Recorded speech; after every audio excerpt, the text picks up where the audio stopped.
when you need something, it's there. It's like, it may not be exactly where you'd like it to come from. It may surprise the living daylights out of you, but if you just pause for a moment, you'll recognize that it's there. And so on a dark and fateful night, all of us traveled through the dark of Ohio and landed in Michigan. And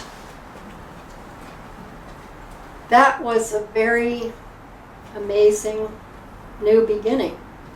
It's very cold there, and somehow we were translated to a huge piece of land that had orchards and berries and strawberries and blackberries and raspberries and dewberries and a creek. And suddenly, these people who had lived in the city and ridden the trolley and never had a car and never had a telephone, suddenly we were out in the middle of the country with all this land and all this bounty. And my father planted thousands of daffodils in a portion of the yard, and one of the things that was our gift was that we could always go and pick as many daffodils as we wanted. And my mother hired a plowman to plow up a field, and we started raising our own food. And so in a way that people are becoming aware of, that we're becoming aware of now, it's like there wasn't any hype about it. It was just what you do. It's how you love the land. It's how the land loves you. It's how you engage with the earth. And so in that place, I had a chance to learn about seeds and growing and wild things and wild animals and wild hazelnuts and hickory nuts and everything that showed itself as being related to us who lived on the land in a way that I had never imagined in the city. And so this was like an incredibly brand new part of my life that was very just amazing, just amazing. Of course, I was not happy every morning at 7 o'clock when I had to get up and hoe the corn. But I think of the days when we would sit in the backyard and shell a bushel of peas, and what an incredible meditation practice that was. What a way to be engaged with nature. What a way to use your body to feed your body. And so I think one of the things that I learned there was that how holy is the land. How holy is the land. Another thing that happened to me there that was so profound was my mother was an artist, as I said, and we had a house that didn't have a real bed.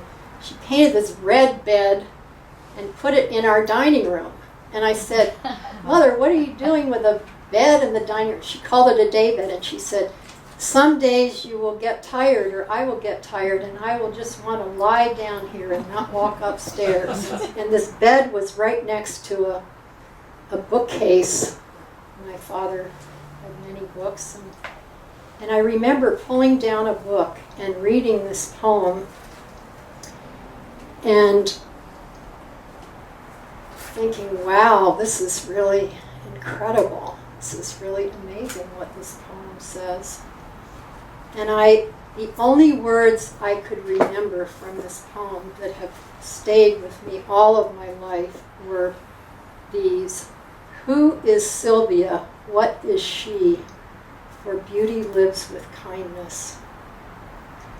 And I went the other night to the internet, which knows all, and I looked up this poem to see what it actually said. And what blew my mind was that it was a poem that was written by Shakespeare.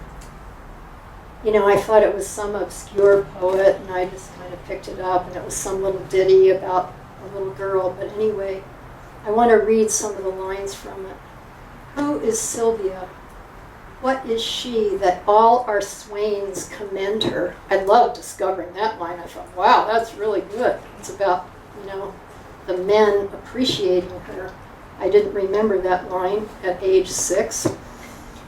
Who is Sylvia? What is she that all our swains commend her? Holy, fair, and wise is she. The heavens such grace did lend her. Is she as kind as she is fair? For beauty lives with kindness. Love doth to her eyes repair, to help him of his blindness. What a profound statement. I mean, as a child, I heard this, and I remember saying to myself, it was like one of those pivotal epiphanal moments, like watching that plant in my room, and saying, I don't understand all of this, but I understand that this means that whatever gift you have implies a responsibility. There's an old Indian saying that says, happiness is being able to live beside a river that flows both ways. And so it means that not only does it flow toward us, not only does it feed us and entrance us, but it also goes away. And so that practice, I had practiced that a lot already as quite a young girl, of seeing these men that I loved go off for their various necessities. But it is one of the things I think that has most profoundly allowed me to be with people in their times of loss. And it's always true, it's always true that a gift you have implies a responsibility, but it's also true that your loss or your wound creates a capability that no experience in your life, tragic or beautiful or tragic, because the tragic ones are a lot harder to embrace, but no experience in your life is without its profound transformative qualities, its transformative gifts. Because one of the things that we, I think, avoid a lot is an experience of intimacy with ourselves, because life is painful. What we go through taxes us emotionally. And so being able to go into the vein of the pain creates such incredible riches.